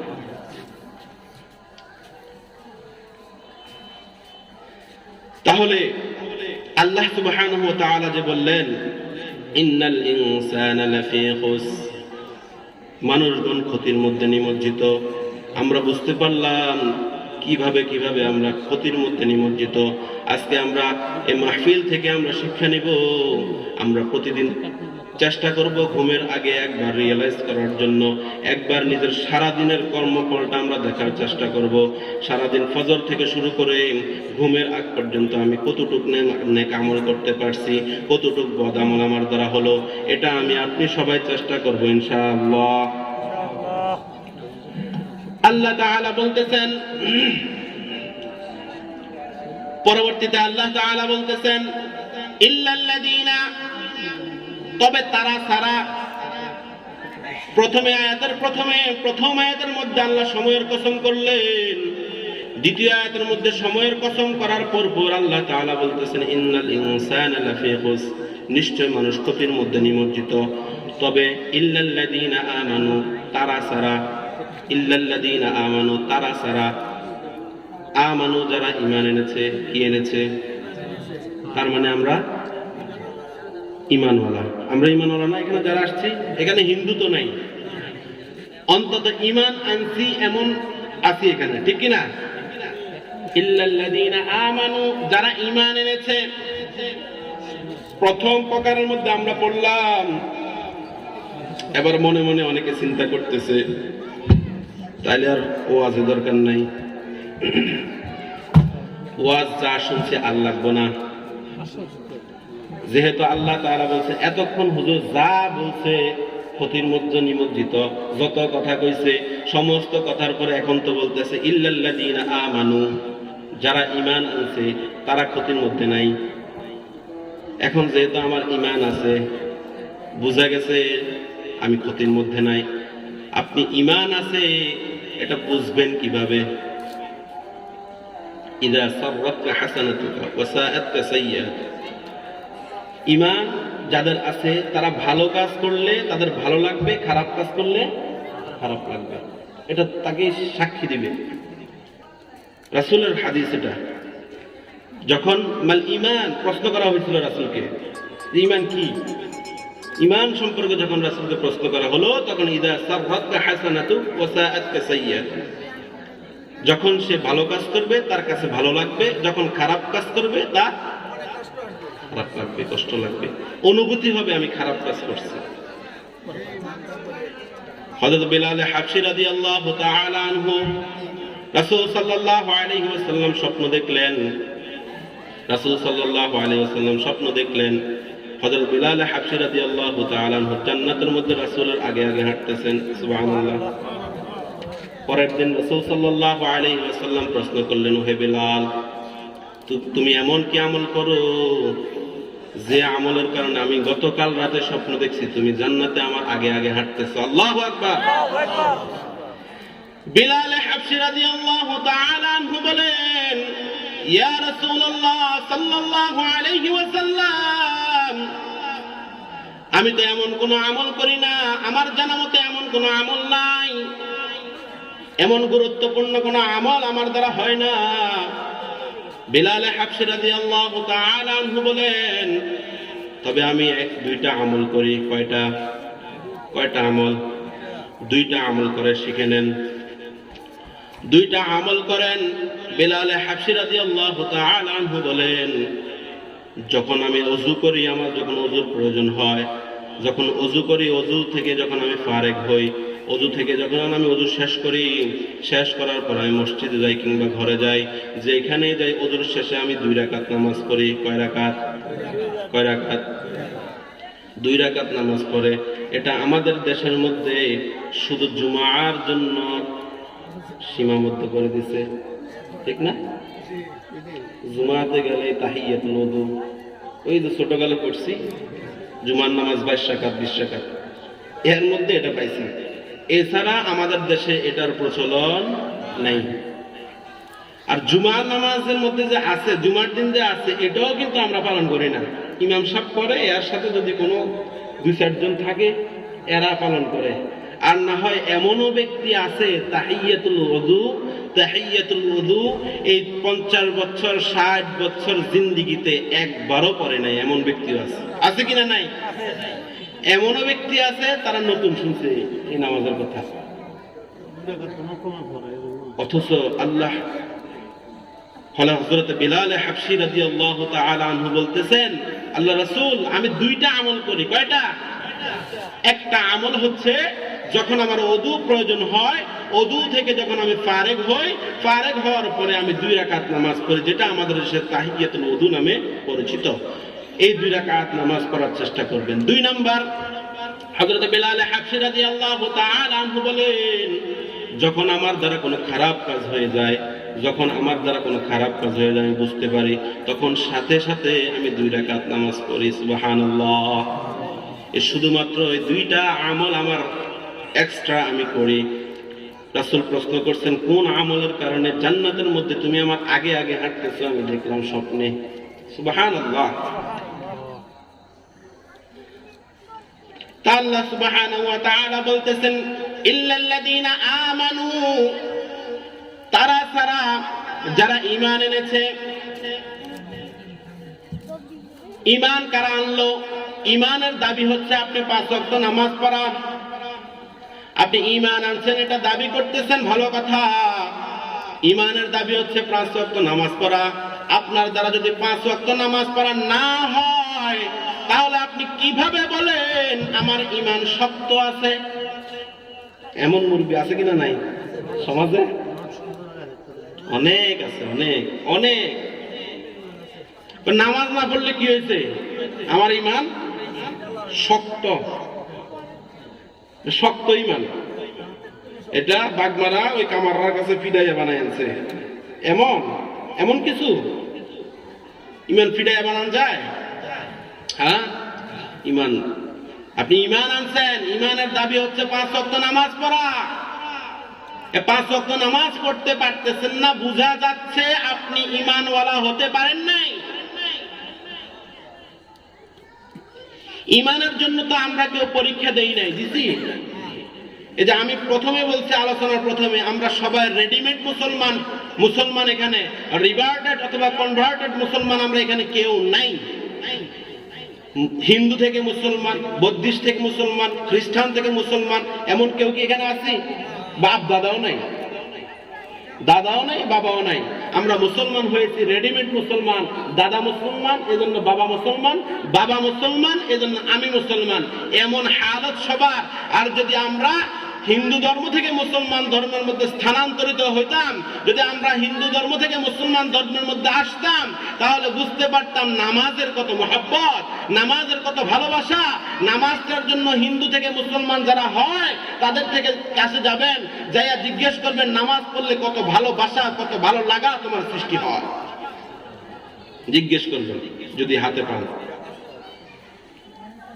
এই যে রেডিমেড মুসলমানের উদাহরণ দিছিলাম আমার আলোচনার প্রথমে, রেডিমেড পাওয়ার কারণে আমাদের কাছে এটার দাম কমে গেছে। আসলে এটার দাম কম, বানায় নিতে হয়। কি করতে হয়? বানায় নিতে হয়। ইমান বানায় নিতে হবে। ইমান আনছেন এই কথা বললে আল্লাহ ছেড়ে দিবে না। আহাসিবান নাসু আন ইউতরাকু আন ইয়াকুলু আমান্না ওয়া হুম লা ইফতানুন। আল্লাহ বলছেন সূরা আনকাবুতের মধ্যে যে বান্দা তোমরা ঈমান আনছো এই কথা বললে আমি তোমাদেরকে ছেড়ে দিব না, ছাড়বে? আল্লাহ সূরা বাকারার মধ্যে বলেন ওয়ালা নাবলুওয়ান্নাকুম বিশাইইম মিনাল খাউফ ওয়াল জু' ওয়া নাকসিম মিনাল আমওয়াল ওয়াল আনফুসি ওয়াস সামারাত ওয়া বাশশিরিস সাবিরিন। আল্লাহ সুবহানাহু ওয়া তাআলা বলেন ওয়ালা নাবলুওয়ান্নাকুম বিশাইইম মিনাল খাউফ, নিশ্চয় নিশ্চয় আল্লাহ তাআলা অবশ্যই অবশ্যই বলতেছেন তোমাদেরকে আমি পরীক্ষা করব। ওয়াল খাউফ ওয়াল জু', আল্লাহ তাআলা বলতেছেন, আল্লাহ তাআলা বলতেছেন ওয়াল জু', তোমাদেরকে আমি ভয় ভীতি দ্বারা, খাউফ দ্বারা তোমাদেরকে আমি পরীক্ষা করব, জু' দ্বারা পরীক্ষা করব, ক্ষুধা দিয়ে আমি তোমাদেরকে পরীক্ষা করব। তোমাদের পকেটে টাকা থাকবে না, চালের দামে চাল থাকবে না, পরীক্ষা করবে। অসময়ে বৃষ্টি এসে ধান ধ্বংস করে দিছে, তোমাদেরকে পরীক্ষা করলাম। হয়েছে না আবার বৃষ্টি? ক্ষতি হয়তো অনেকের হয়েছে, অনেকের হয়নি। আল্লাহ তাআলা বলতেছেন ওয়ালা নাবলুওয়ান্নাকুম বিশাইইম মিনাল খাউফ ওয়াল জু', তোমাদেরকে ভয় ভীতি দ্বারা আমি পরীক্ষা করব। ভয় ভীতি আছে কিনা? নাই। ভয় ভীতি আমাদের জন্য মনে হয় নাই। সাহাবীরা অবশ্যই অবশ্যই ঈমান আনার পরে অনেক ভয় ভীতির মধ্যে পড়েছে। হযরত খাব্বাব রাদিয়াল্লাহু তাআলা আনহু নাম শুনছেন? খাব্বাব ইবনুল আরত, তিনি কামার ছিলেন। কি ছিলেন? কামার। কামার ছিলেন না? তিনি কামার ছিলেন। ঈমান আনার পরে কত কষ্ট পেতে হয় একটু শুনেন। হযরত খাব্বাব রাদিয়াল্লাহু তাআলা আনহু ঈমান আনলেন, চুপে চুপে গোপনে ঈমান আনছেন, কেউ জানে না। মানুষেরা আয়েশা বলে মুহাম্মদ চিনো নাকি সাল্লাল্লাহু আলাইহি ওয়াসাল্লাম? কাফেররা আয়েশা প্রশ্ন করে মুহাম্মদকে চিনো নাকি? তখন তিনি জবাবে বলে মুহাম্মদ, আর ওই মুহাম্মদ অবশ্যই চিনি, কত সুন্দর চেহারা, কত সুন্দর কথা, দেখলেই মন জুড়ে যায়। কাফেরদের কি ভাল লাগতেছে এই কথা? কাফেরদের কাছে যে এই প্রশংসা করতেছে ভাল লাগতেছে? হযরত খাব্বাব রাদিয়াল্লাহু তাআলা আনহু রাসূলের প্রতি মহব্বত, ঈমান আনছেন চুপে চুপে গোপনে। ঈমান আনার পরে যখন ওই কাফেরদের কাছে এইভাবে প্রশংসা করতেছেন, রাসূল সাল্লাল্লাহু আলাইহি ওয়াসাল্লামের প্রশংসা যখন খাব্বাব রাদিয়াল্লাহু তাআলা আনহু করছেন, ঈমানের পরীক্ষা কেমন দেখেন। আমরা ঈমানের পরীক্ষা দিতে হয় না মুসলমান, এই বাংলার জমিনের মধ্যে ঈমানের পরীক্ষা দেওয়া লাগে না। এই বাংলার জমিনের মধ্যে নামাজ পড়তে গেলে বাধা দেয় এমন কোন জায়গা আছে? নাই। এই বাংলার জমিনটা তো ফিলিস্তিন নয়, ফিলিস্তিন নয়, যেখানে নামাজ পড়তে গেলে শহীদ হয়েছে এমন ভূখণ্ড আমাদেরটা নয়। এত সুন্দর একটা ভূখণ্ড আমাদেরকে আল্লাহ তাআলা দান করলেন, এমন ভূখণ্ডের মধ্যে থেকেও আমরা নামাজ পড়ি না, রোজা রাখি না, হজ ফরজ হলে হজ করি না। এত সুযোগ আল্লাহ তাআলা আমাদেরকে দান করলেন। 5 ওয়াক্ত নামাজ পড়ার জন্য আমাদেরকে 2-3 কিলোমিটার দূরে যাইতে হয় না। আমাদের মসজিদগুলা খুব কাছে কাছে, প্রত্যেকটা গ্রামের মধ্যে মসজিদ পাওয়া যায়, এমনও গ্রাম আছে 2-3টা মসজিদও থাকে। এমন সুযোগ আল্লাহ সুবহানাহু ওয়া তাআলা দিলেন, এমন সুযোগ আমাদেরকে করে দিলেন, মুসলমান বানালেন। মুসলমান বানাইয়া শেষ নবীর উম্মত করলেন, যে নবীর উম্মত গুলা সবচেয়ে দামি, সবচেয়ে দামি এমন নবীর উম্মত আমাদেরকে করলেন। এবং ভূখণ্ডের মধ্যে এমন একটা ভূখণ্ড আমাদেরকে দান করলেন, যে ভূখণ্ডের মধ্যে 5 ওয়াক্ত নামাজ পড়তে গেলে কোনো বাধা নাই, রোজা রাখতে গেলে কোনো বাধা নাই। এত সুযোগ সুবিধা পাওয়ার পরেও আমরা রোজা রাখি না, নামাজও পড়ি না, এমন মুসলমান আছে কিনা? নাই। ঈমানের জন্য আমরা কোনো পরীক্ষা দেই না। যে কথা বলতেছিলাম, হযরত খাব্বাব রাদিয়াল্লাহু তাআলা আনহু, আল্লাহ সুবহানাহু ওয়া তাআলার রাসূল হযরত মুহাম্মদুর রাসূলুল্লাহ সাল্লাল্লাহু আলাইহি ওয়াসাল্লামের প্রশংসা করতেছেন কাফেরদের কাছে। কাফেররা যখন প্রশংসা শুনলো, তুমি কি কথাগুলো সত্য বলতেছো?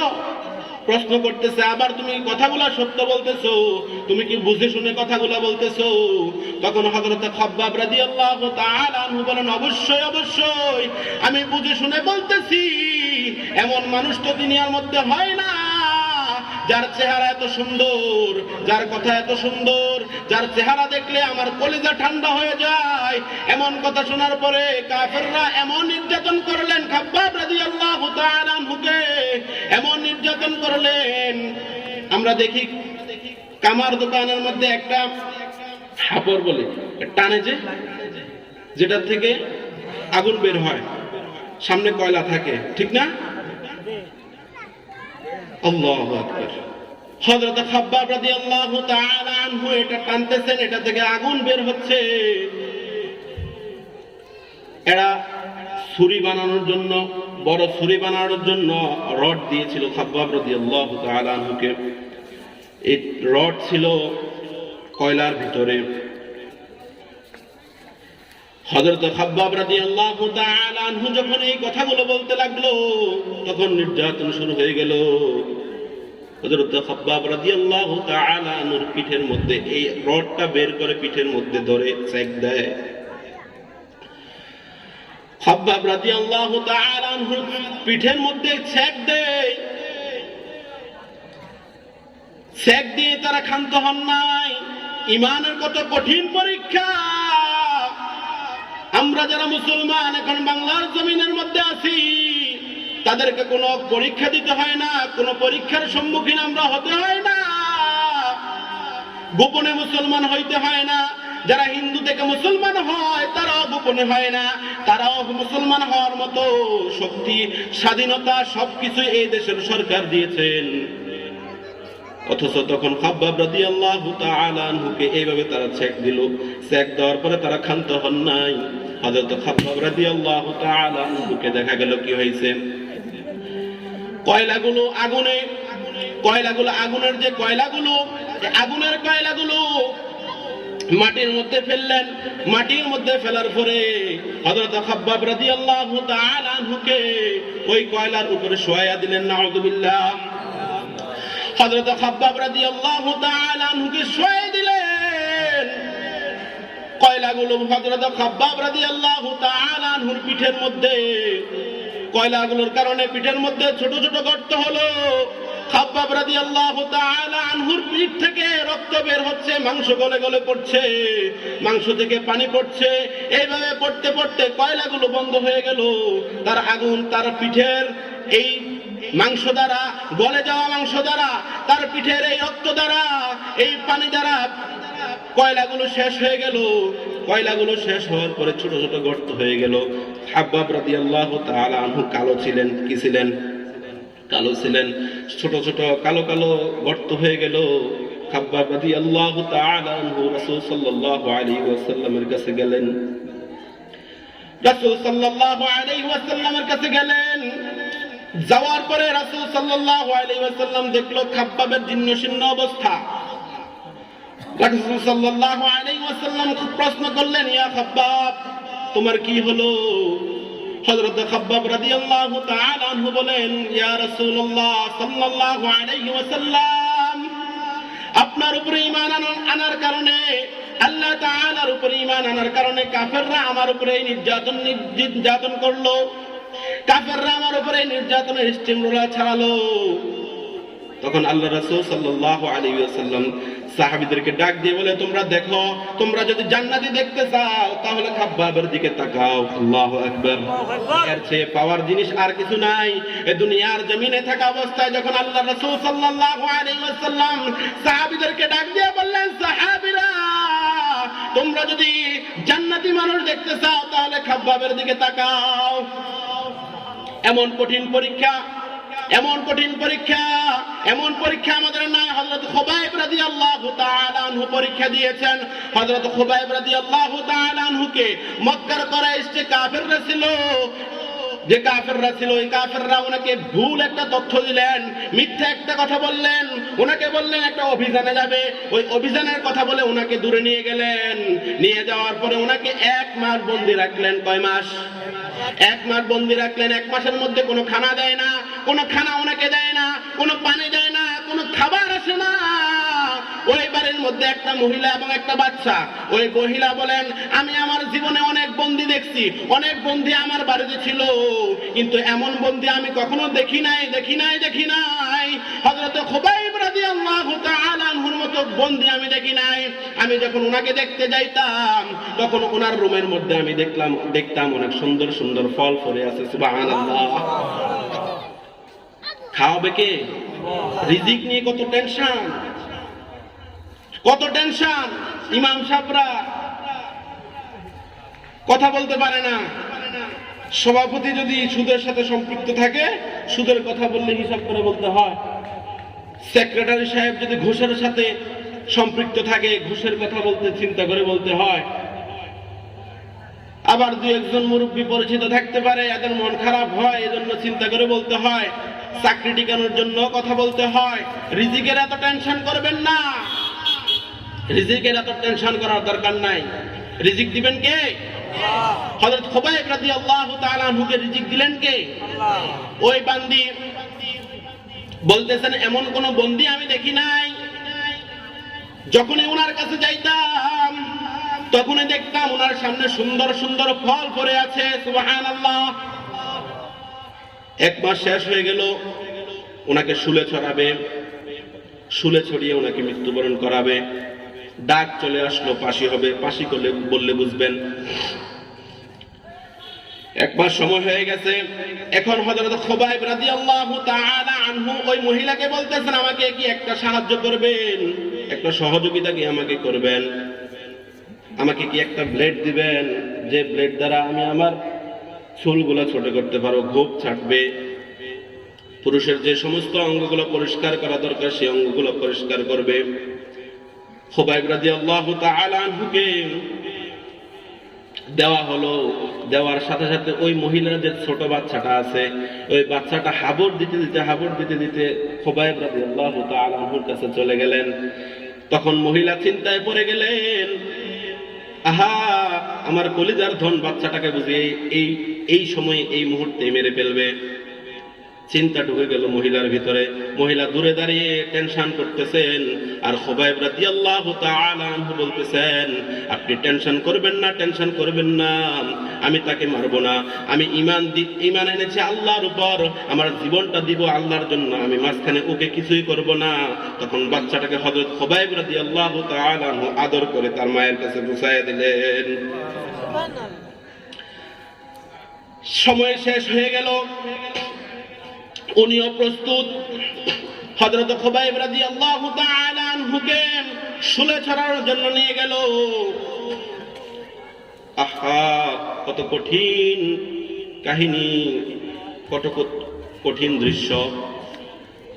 হযরত খুবাইব রাদিয়াল্লাহু তাআলা আনহু কাফেররা শুলে ছড়াবে, ঠিক ওই মুহূর্তে হযরত খুবাইব রাদিয়াল্লাহু তাআলা আনহু বলেন, ওহে মক্কার কুরাইশের কাফেররা, আমাকে কি তোমরা 2 রাকাত নামাজ পড়ার সুযোগ দিবে? কয় রাকাত? 2 রাকাত। আমাদের কি নামাজ পড়ার জন্য কারো কাছ থেকে অনুমতি নিতে হয়? বলছিলাম ঈমান কত সহজভাবে আমরা পালন করতে পারি।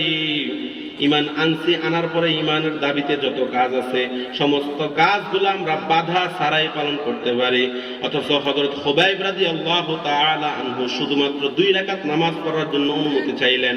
উনি জানেন কিছুক্ষণ পরে ওনার মৃত্যুবরণ হবে, উনি শহীদ হয়ে যাবে, ওনাকে শুলে চড়ানো হবে। এমন মুহূর্তে উনি বললেন, আমাকে কি 2 রাকাত নামাজ পড়ার সুযোগ দিবা? তখন তারা বলল, হ্যাঁ ঠিক আছে, তুমি 2 রাকাত নামাজ পড়ো। 2 রাকাত নামাজ পড়ে দাঁড়ালেন। নামাজ পড়ে দাঁড়ানোর পরে হযরত খুবাইব রাদিয়াল্লাহু তাআলা আনহু বলেন, তোমরা কি বিশ্বাস করবা আমি আমার এই 2 রাকাত নামাজকে আরো লম্বা করতাম, আরো লম্বা করতাম, আরো লম্বা করতাম, কিন্তু করি নাই। কারণ একটাই, যদি আমি নামাজকে লম্বা করি তাহলে তোমরা হয়তো চিন্তা করবা খুবাইব এই দুনিয়ার মধ্যে আরো কিছুক্ষণ বেঁচে থাকতে চায়, খুবাইব এই দুনিয়ার মায়া ত্যাগ করতে পারতেছে না, এই দুনিয়ার মধ্যে আরো থাকতে চায়, সেজন্য সে নামাজকে লম্বা করছে। এই ভয়ে ভয়ে আমি নামাজকে লম্বা করি নাই, নামাজকে আমি লম্বা করি নাই, উদ্দেশ্য শুধু একটাই, তোমরা যাতে আমাকে আমার প্রতি ভুল ধারণা না করো। তখন হযরত খুবাইব রাদিয়াল্লাহু তাআলা আনহুকে শুলে ছড়াবেন কিছুক্ষণ পরে। তখন খুবাইব রাদিয়াল্লাহু তাআলা আনহুকে বললেন, তোমার জন্য একটা সুযোগ আছে। কয়টা সুযোগ? একটা সুযোগ দেওয়া হয়েছে। সুযোগটা কি? যদি তোমাকে সারা, তোমাকে বাদ দিয়ে তোমাকে ছেড়ে দেওয়া হবে, তোমাকে ছেড়ে দিয়ে মুহাম্মদকে আইনা এখানে শুলে ছড়ে মৃত্যুবরণ করানো হবে, তুমি কি রাজি হইবা? তখন খুবাইব রাদিয়াল্লাহু তাআলা আনহু বলেন, ওই মক্কার কাফেররা, তোমরা কি ভেবেছো আমি খুবাইব দুনিয়ার মধ্যে হাঁটবো, দুনিয়ার মধ্যে চলবো, আর এই দুনিয়ার মধ্যে রাসূল থাকবে না? এমনটা হতেই পারে না, হতেই পারে না। আমি খুবাইবের জীবনটা যদি একটু থাকে ততক্ষণ পর্যন্ত রাসূলের উপর কোনো আঘাত হতে দেব না। এমন পরীক্ষা তারা দিয়েছেন, এমন পরীক্ষা তারা দিয়েছেন। এমন পরীক্ষার সম্মুখীন আমরা কি কেউ হব? সম্ভাবনাও নাই। এজন্য আল্লাহ তাআলা বলেছেন, ইল্লাল্লাযীনা আমানু, তারা যারা ঈমান এনেছে, ঈমানের দাবিতে যত কাজ আছে সমস্ত কাজগুলো করতে হবে। ঈমানের দাবিতে যত কাজ আছে সমস্ত কাজগুলা আমাদেরকে করতে হবে। 5 ওয়াক্ত নামাজ পড়তে হবে, হালাল হারাম ত্যাগ করতে হবে, হারাম ত্যাগ করতে হবে, হালাল গ্রহণ করতে হবে, জায়েজ নাজায়েজ কাজগুলো আমাদেরকে ডিসাইড করতে হবে। এইগুলা করে আমরা আমাদের জীবনকে পরিচালনা করতে হবে। ওমা আতাকুমুর রাসূল ফাকুযু ওমা নাহাকুম আনহু ফান্তাহু। রাসূল সাল্লাল্লাহু আলাইহি ওয়াসাল্লাম যা বলছেন তা আঁকড়িয়ে ধরো, যা ধরতে বলছেন তা ধরো, যা ছাড়তে বলছেন তা ছাড়ো। যদি এই 2 কাজ করতে পারো তাহলে তুমি মুমিন। ইমানদার শুধু মনে মনে বললে হবে না, মুখে মুখে বললে হবে না, কাজ দ্বারা প্রমাণ করতে হবে। ইল্লাল্লাযীনা আমানু ওয়া আমিলুস সালিহাত, 1 নাম্বার কাজ হচ্ছে ঈমান আনা, 2 নাম্বার কাজ হচ্ছে ওয়া আমিলুস সালিহাত, নেক আমল করা। নেক আমলের মধ্যে সমস্ত কাজ চলে আসবে। ইসলামের মধ্যে যত কাজ আল্লাহ তাআলা আমাদের জন্য ফরজ করে দিয়েছেন সমস্ত ফরজ কাজগুলো করতে হবে। রাসূল সাল্লাল্লাহু আলাইহি ওয়াসাল্লাম যত সুন্নাহ আছে সুন্নাহগুলো আমাদেরকে আদায় করতে হবে। এই কাজগুলো করাই হচ্ছে ওয়া আমিলুস সালিহাত, নেক আমল।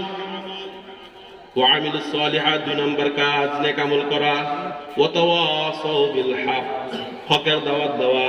কিসের দাওয়াত দেওয়া? কিসের দাওয়াত দেওয়া? হক শুধু নিজে জানবেন তা নয়, হক নিজে জানবেন, অন্যকে জানাবেন। হক জানতে গেলে বিপদ, হক জানতে গেলে বিপদ নাই। হক যখন অন্যকে বলতে যাবেন তখন বিপদ আসবে কি আসবে না? আসবে কি না? অবশ্যই আসবে, অবশ্যই আসবে। হক যখন বলতে যাবেন, আল্লাহ রাসূল সাল্লাল্লাহু আলাইহি ওয়াসাল্লাম বলেন, আশাদ্দুন নাসি বালাআন আল আনবিয়া সুম্মা আল আমসাল ফাল আমসাল। হযরত রাসূলুল্লাহ সাল্লাল্লাহু আলাইহি ওয়াসাল্লাম বলেন, সবচেয়ে বেশি ঈমানের পরীক্ষা দিয়েছেন, সবচেয়ে বেশি কঠিন শাস্তির মুখে পড়েছেন নবী রাসূলরা। আপনি যখন হকের দাওয়াত দিতে যাবেন তখন আপনি বিপদে পড়বেন, এটা আল্লাহ রাসূলের কথা। এজন্য বিপদে যখন পড়বেন, যত বিপদ আসুক সমস্ত বিপদের সময় একে অপরকে আপনারা বুঝ দিবেন, একে অপরকে আপনারা বুঝ দিতে থাকবেন। যত বিপদ আসুক, আল্লাহ তাআলা বলতেছেন, ওয়ালা নাবলুওয়ান্নাকুম বিশাইইম من الخوف والجوع ونقص من الأموال والأنفس والثمرات وبشر الصابرين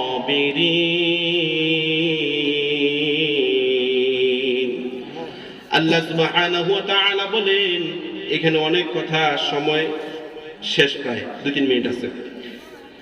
আল্লাহ তাআলা বলতেছেন, তোমাদেরকে আমি ভয় ভীতি দ্বারা পরীক্ষা করব, ক্ষুধা দ্বারা পরীক্ষা করব, তোমাদের ধন সম্পদ আমি নষ্ট করে ফেলব, দুর্যোগ দিয়ে তোমাদের ক্ষেত নষ্ট করে ফেলব, ফসল নষ্ট হয়ে যাবে, তোমাদের নফস, তোমাদের জীবনটা পর্যন্ত আমি নিয়ে যাব, তোমার সন্তান সন্ততি নিয়ে আমি তোমাকে পরীক্ষা করব। এই সমস্ত পরীক্ষার মধ্যে যখন তুমি উত্তীর্ণ হইবা, তখন রাসূল সাল্লাল্লাহু আলাইহি ওয়াসাল্লামকে আল্লাহ বলতেছেন, ওই সমস্ত ব্যক্তিদেরকে আপনি জানাইয়া দেন, ওয়াবাশশিরিস সাবিরিন।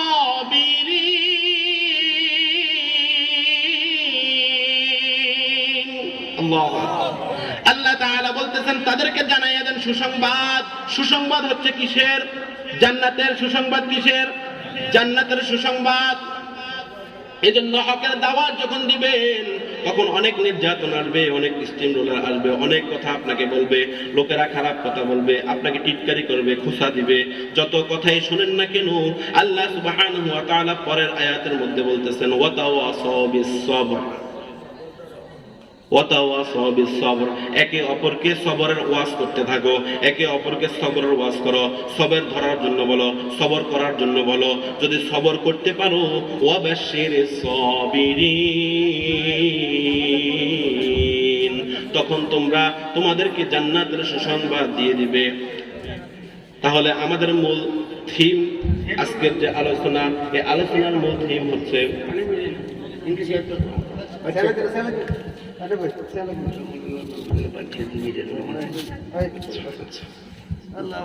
আলহামদুলিল্লাহ, আমাদের ভাইস চেয়ারম্যান আসছে মিজানুর রহমান সাহেব। আল্লাহ তাআলা ওনার যে সময়টা, এত ব্যস্ততার মধ্যে যে সময়টুকু আল্লাহ তাআলা দিয়েছেন, ওনাকে আসার যে তৌফিক দিয়েছেন, আল্লাহ ওনার এই সময়টাকে আল্লাহ কবুল করুক। এই সময়টাকে তার নাজাতের জরিয়া হিসেবে কবুল করুক। আমরা আজকে যে আলোচনা শুনলাম, আমারও সময় শেষ। আজকে আমরা যে আলোচনা শুনলাম, সূরাটার নাম কি? সূরা আসর। এটা কোরআনের সবচেয়ে ছোট সূরা। এটার মধ্যে আল্লাহ প্রথমে সময়ের কসম করছেন, দ্বিতীয়তে আল্লাহ তাআলা বলছেন মানুষরা ক্ষতির মধ্যে আছে, দ্বিতীয় নম্বরে এসে আল্লাহ তাআলা কিছু মানুষকে বলেছেন তারা ক্ষতির মধ্যে নাই, তারা হচ্ছেন 4 শ্রেণীর লোক। কয় শ্রেণীর লোক? একটা লোকের মধ্যে 4টা গুণ থাকবে। একটা ঈমান আনবে, ঈমানের পরে ওয়া আমিলুস সালিহাত, সে ভালো কাজ করবে, নেক আমল করবে, ওয়া তাওয়াসাউ বিল হক, সে হকের দাওয়াত দিবে, ওয়া তাওয়াসাউ বিস সবর, এবং হকের দাওয়াত দিতে গিয়ে যত বিপদ মালা মুসিবত, যত পরীক্ষা আসে, সমস্ত সময়ে, সবটা সময়ে সবর করবে এবং একে অপরকে সবরের দাওয়াত দিবে। আল্লাহ সুবহানাহু ওয়া তাআলা যে কথাগুলো বলেছি, এই কথাগুলোর মধ্যে যদি কোনো ভুল ভ্রান্তি হয়ে থাকে, আল্লাহ তাআলা আমাকে মাফ করুক। এবং আমরা যারা কথাগুলো শুনেছি, এই কথাগুলোর মধ্যে যে আমলগুলো আমরা শিখতে পেরেছি, এই আমলগুলো বাকি জীবনে আমাদের জীবনের সাথে যাতে অ্যাটাচ করে আমরা চলতে পারি, আল্লাহ সুবহানাহু ওয়া তাআলা সেই তৌফিক আমাদেরকে দান করুক। সবাই বলি আমিন। হাযা মা ইনদিক ওয়াল ইলমু ইনদাল্লাহ, আলাইহি তাওয়াক্কালতু ওয়া ইলাইহি উনীব। আসসালামু আলাইকুম ওয়া রাহমাতুল্লাহি তাআলা ওয়া বারাকাতুহু।